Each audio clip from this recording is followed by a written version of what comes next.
지금과 같은 금융 환경 속에서 해외 투자를 할 때는 좀 주의를 하셔야 될 부분이 있어요. 바로 환율입니다.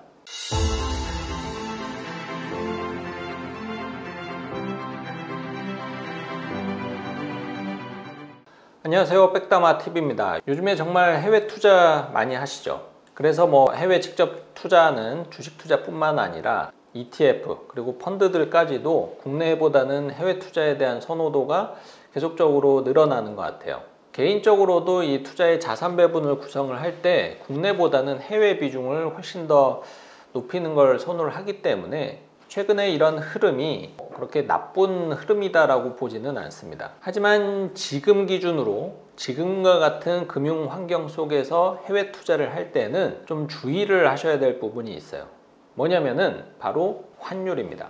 최근 달러 환율의 이 추이를 보면은 1,400원대에 어느 순간 안착해버리는 그런 모습을 보이고 있어요. 그런데 이렇게 환율이 계속 올라가게 되면은 과연 좋은 것인지 아니면 나쁜 것인지, 이게 참 사실은 어려운 문제입니다. 수출로 먹고 사는 기업들 입장에서는 이 제품의 가격 경쟁력이 더 좋아지니까 좋은 일이라고 할 수가 있겠고, 반대로 수입을 해서 장사하는 기업들 입장에서는 환율 상승이 악재일 뿐이죠. 근데 또 이 수출로 먹고 사는 기업들 입장에서도 원자재를 수입해서 제품을 만드는 기업들도 있기 때문에 환율이 오르는 게 무조건 좋은 일만은 아닐 겁니다. 그리고 또 최근에는 이제 우리나라의 기업들이 외국 현지에 공장을 만드는 사례가 계속 많아지고 있잖아요. 그렇기 때문에 이 환율로 인한 가격 경쟁력이 과거처럼 이 100% 가격에 반영이 되는 시대는 또 아니에요. 그래서 과거와는 다르게 원화 가치의 하락은 수출이 막 증가해서 정말 돈을 많이 벌 수 있는 그런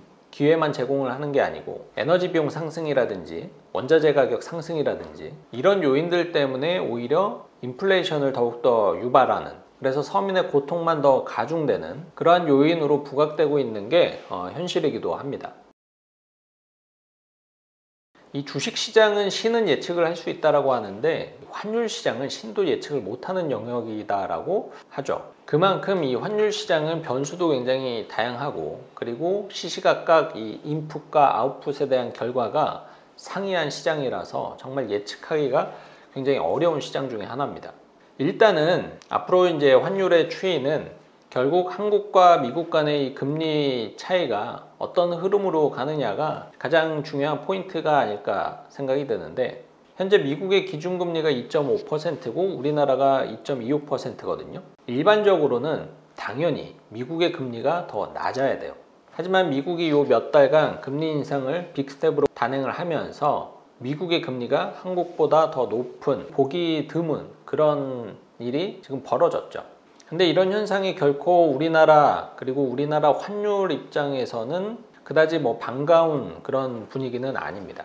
이런 현상은 결국에는 이 원화 가치의 하락을 더욱더 이제 부추길 수밖에 없는데, 그 대표적인 이유는 외국인 입장에서 그냥 한국에서 돈 빼서 미국에 투자를 하는 게 훨씬 더 낫기 때문에 원화 가치의 하락세가 더욱더 가파라질 수밖에 없는 그런 상황을 계속 만들기 때문이죠. 결과적으로 미국의 금리가 더 높은 이런 상황이 지속이 된다라면은 이 원화 가치의 하락세가 반전이 되기는 상당히 좀 어려울 것이다라고 보고는 있습니다.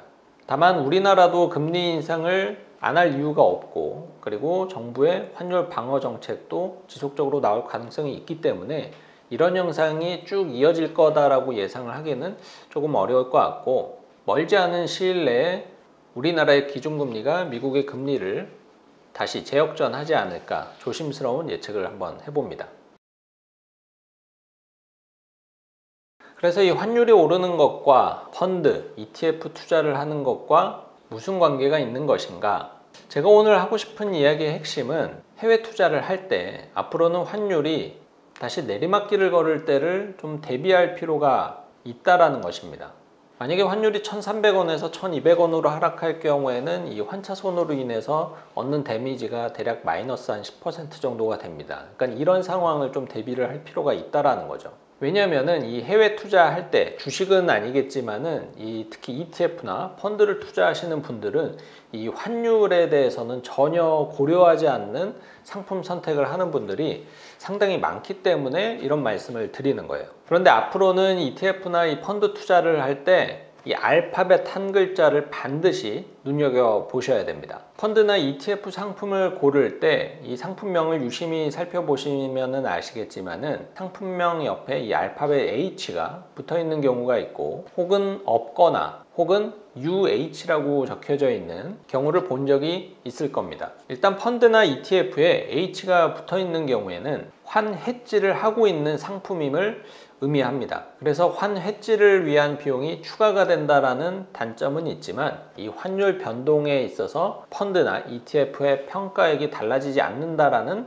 장점도 갖고 있죠. 반대로 해외 투자하는 펀드나 ETF 옆에 H가 없거나 혹은 UH라고 적혀져 있는 경우, 이 경우에는 환해지를 하지 않는 상품입니다. 그래서 환율 변동에 100% 노출이 되기 때문에 환율 상황이 투자자 입장에서 유리할 경우에는 플러스 알파의 수익률이 될 거고, 혹은 그 반대가 될 경우에는 마이너스 요인으로 작용을 하겠죠. 하지만 지금 기준으로 해외 투자를 할 경우에는 환차 이익에 대한 기대감보다는 환차 손해에 대해서 좀 대비를 하는 전략이 조금 더 유효하다라고 저는 판단을 하기 때문에 환해지가 되어 있는 투자 상품을 고르는 것이 조금 더 안정적이지 않을까라는 게 저의 판단입니다. 네, 오늘은 간접 투자 시에 이 환율 변동에 대해서 어떻게 대비를 할 수 있는지 저의 의견을 공유해 봤습니다. 오늘 내용 도움 되셨으면 좋아요와 구독 눌러주세요.